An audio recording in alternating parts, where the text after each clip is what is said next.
Can you please introduce yourself? Hi, I'm Judy Moyer. I'm a school social worker. I work for IU8, and I have the pleasure of coming down to Hope for Hyman one day a week. Describe your position and what are your job requirements? Well, there's a lot of flexibility. When I'm here, I actually see students for individual counseling sessions. The rest of the time with my job is up to each individual school district how they want to use me. In some districts I make a lot of home visits. In some I might do some group therapy or group counseling classes.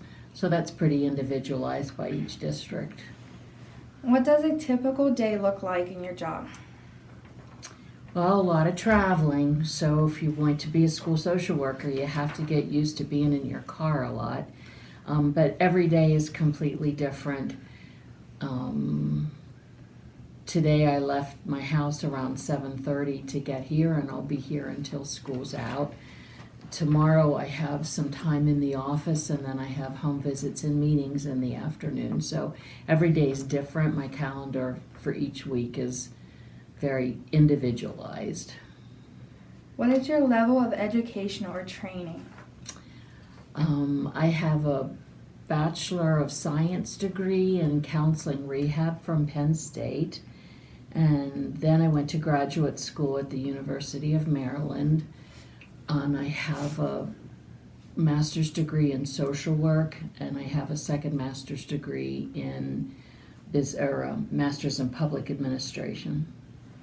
Do you regularly need to have some type of continuing education? To maintain my license in Pennsylvania to practice social work, I have to earn 22 continuing education credits that are approved by a university, usually by University of Pittsburgh. And I need to have 3 of those be in ethics and 1 of those be in child and adolescent suicide issues. What is the most challenging aspect of your job?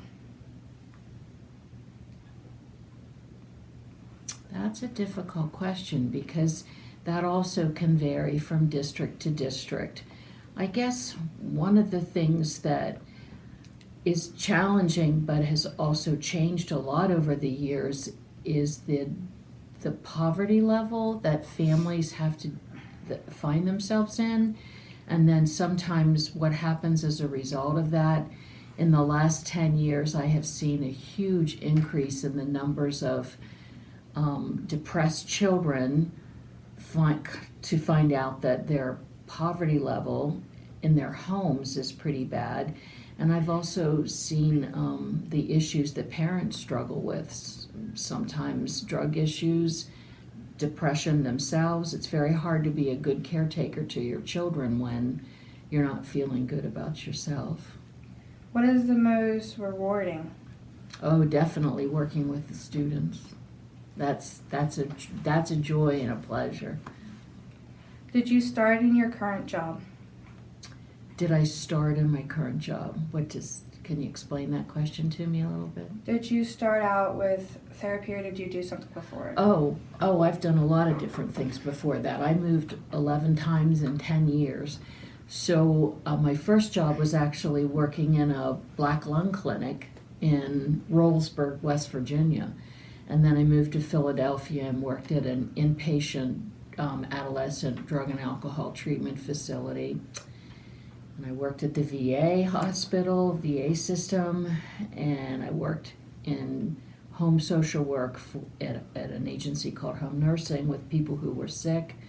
And then I kind of found my niche 25 years ago in school social work, where I've been ever since.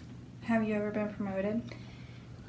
This job that I have doesn't really have a promotion ability, but in other jobs I had done supervision and found out I didn't like supervising people as much as I thought I would. So I'm pretty happy doing what I'm doing now. What characteristics do you or your employers look for in employment?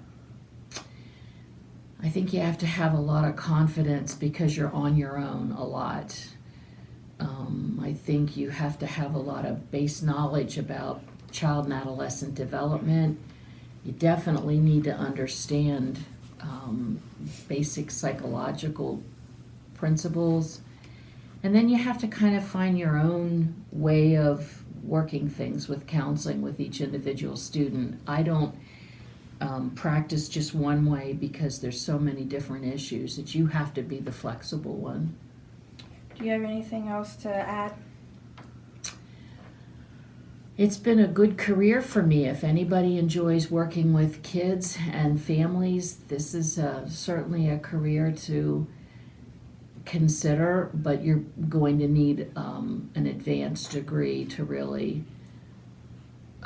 do what I'm doing. Even though I had a bachelor's degree and 2 master's degrees, I still needed to get have 9 more credits in order to be licensed to do this job by the state. So you have to be prepared for a lot of education.